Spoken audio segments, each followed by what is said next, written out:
What if your neighbor feared you not because of who you are, but because of where you're from?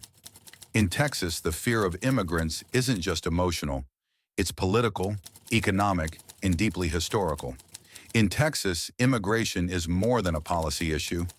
It's a daily reality shaped by geography, history, and perception. The state shares over 1,200 miles of border with Mexico, making it a front line for migration into the United States. But what really fuels fear here isn't just numbers, it's narratives. Over the last 2 decades, the population of Texas has grown rapidly, and immigrants have played a major role in that growth. As of the early 2020s, more than 4 million foreign-born individuals lived in the state. That's over 1 in 7 Texans.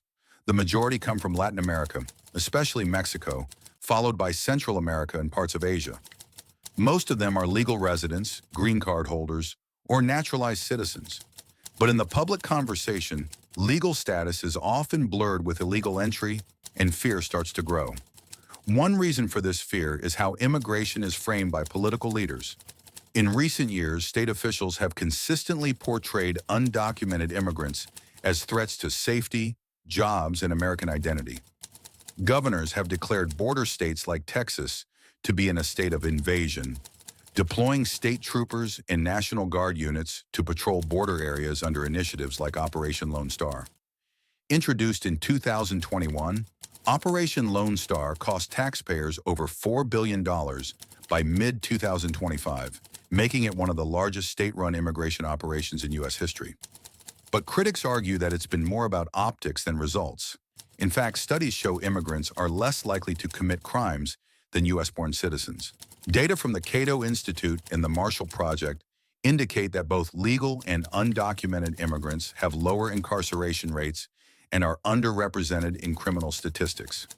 Yet these facts rarely make headlines in conservative media or public debate in Texas.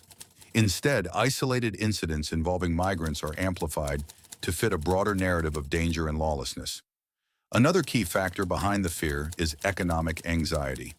Texas, despite being one of the fastest-growing economies in the nation, has significant income inequality. In some areas, rapid demographic shifts have led to cultural and linguistic changes that longtime residents find disorienting. In rural counties near the border, where the population is small and often aging, any increase in immigration can feel overwhelming. Locals fear being economically displaced or culturally marginalized, even when these fears are not grounded in economic data. The construction and militarization of the border wall, begun during the Bush administration and aggressively expanded under Trump, physically manifested this fear. Though President Biden halted federal construction, Texas resumed it with state funds. The wall cuts through private land, wildlife reserves, and indigenous territory. It's less effective at stopping migration and more symbolic of resistance. A line drawn between us and them. But who gets to be us in Texas? That question is at the heart of the fear. The media plays a large role in amplifying fear. Conservative outlets frequently run stories linking immigration to crime, drugs, and terrorism, even when the connection is statistically weak. For example, the presence of fentanyl, an opioid crisis ravaging American cities, is often blamed on immigrants crossing the southern border, though DEA reports show that the vast majority of fentanyl enters through legal ports of entry, often trafficked by U.S. citizens. Still, fear persists, and politicians capitalize on it. During election cycles, immigration becomes a wedge issue. Candidates run on tough-on-border platforms, using dramatic footage of migrants crossing the Rio Grande to stir emotions. The border isn't just a line, it's a theater, and Texas is the stage. But beyond politics and media, there's a deeper reason for fear: loss of control. Demographic projections show that by the early 2030s, Latinos will become the majority ethnic group in Texas. While this shift reflects natural population growth and economic integration, it triggers unease in parts of the population who see themselves as being pushed to the margins. In educational settings, too, the fear is visible. Some parents worry that their children will be left behind as Spanish becomes more common in schools. Others are concerned about changes in curriculum or cultural priorities. These fears are rarely about policy, they're about identity, and identity, once threatened, becomes defensive. Law enforcement has also been used as a tool to shape public perception. In counties under Operation Lone Star, local police are deputized to perform immigration tasks, creating a climate of suspicion.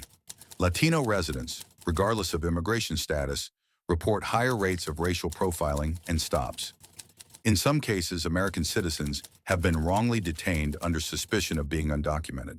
These stories rarely reach national news but circulate within communities, reinforcing fear on all sides. Fear isn't always irrational, but it's often misdirected. The narrative in Texas tends to conflate immigration with chaos, even when the data says otherwise. Still, the psychological effect is real. When people see changes they can't explain, and when leaders frame those changes as threats, fear becomes a default reaction. The story doesn't end here. In part 2, we'll look closer at the laws, the money, and the strategies that are reshaping how Texas deals with immigration, and why some Texans believe the system isn't just broken, but rigged. Stay tuned. By mid-2025, Texas had allocated over $11 billion to immigration enforcement since the launch of Operation Lone Star. That's more than the annual budget of the Texas Department of Public Safety. But what do Texans really get in return? According to internal audits, the operation has led to fewer drug seizures and fewer felony arrests than originally promised. Many of the arrests involve minor trespassing charges, offenses created specifically to justify detaining migrants in state-run jails. Meanwhile, local jails in border counties are overwhelmed. Judges have reported a backlog of cases stretching over months. In some facilities, migrants are held without proper legal representation. In July 2023, a group of Texas attorneys filed a federal complaint alleging due process violations and prolonged unlawful detention. These aren't isolated stories. They reflect a system increasingly strained under its own political weight. And then there's the money trail. Private contractors have profited massively from the border crisis. Companies specializing in surveillance equipment, barbed wire installation, and detention services have seen multi-million-dollar contracts awarded without competitive bidding. For example, one firm was paid over $300 million for a border wall segment that was never completed due to environmental and legal disputes. Meanwhile, public school districts and hospitals in the same counties faced budget shortfalls. What's even less discussed is the human toll on both sides of the immigration divide. Migrants fleeing violence or poverty now face armed civilian patrols and razor wire fencing. In the summer of 2024, several drownings in the Rio Grande were attributed to dangerous obstacles installed by the state. Medical examiners in South Texas report dozens of deaths each year from heat exhaustion or dehydration. These are not policy outcomes. They are human tragedies. But fear doesn't just affect migrants. It transforms communities. In border towns like Del Rio and Eagle Pass, longtime residents live in a paradox. They want safety and order, but not at the cost of becoming a militarized zone. Some ranchers now report broken fences and damaged land, not because of migrants, but because of state law enforcement operations using heavy vehicles and surveillance drones.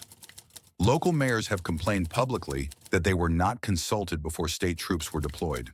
There is also growing tension between state and federal authorities. Texas has repeatedly challenged federal immigration policy in court, often accusing Washington of neglecting its responsibilities. In turn, federal officials have sued Texas for violating constitutional protections and interfering with border enforcement duties. This legal tug-of-war has left many policies in limbo and communities caught between two conflicting systems. Then there's the legislative push. In early 2025, Texas lawmakers introduced bills to make unauthorized border crossings a state crime, with penalties including up to 10 years in prison. Civil rights groups argue that such laws mirror policies from Arizona's controversial SB 1070, which was partially struck down by the Supreme Court in 2012. But unlike Arizona, Texas has built a massive enforcement infrastructure to sustain these efforts. Troopers, drones, checkpoints, and expanded jails. Critics warn that this isn't about border security, it's about setting a national precedent. If Texas succeeds in creating a state-level immigration system, other states may follow. This could lead to a fractured national policy where rights and legal protections vary depending on geography. Meanwhile, public opinion in Texas remains divided. Polls show that while many Texans support strong border enforcement, they also support pathways to citizenship and recognize the economic value of immigrant labor. The contradiction is stark. Fear dominates headlines, but cooperation sustains daily life. Immigrants work in agriculture, healthcare, construction, and tech. They pay taxes, raise families, and contribute to communities that often fear them. Even within law enforcement, the cracks are visible. Some sheriffs, particularly in urban counties, have pushed back against the state's aggressive tactics, arguing that public safety depends on trust, not fear. When communities are afraid to report crimes or cooperate with police, everyone becomes less safe. At the core of it all is a question of identity and control. Who defines what it means to be a Texan? Is it defined by a flag, a language, a birthplace? Or is it something more flexible, rooted in shared values and mutual benefit? The answer to that question shapes policy, and fear often steps in when the answer feels uncertain. And so, the fear of immigrants in Texas is not just about crime, or borders, or jobs. It's about what the future of the state looks like. As demographics shift and political lines harden, fear becomes both a political strategy and a social response. But if fear continues to shape policy more than facts, who really pays the price? So here's the question. If the fear of immigrants is based more on perception than reality, what does that say about the kind of future Texans are building, for themselves and for everyone else?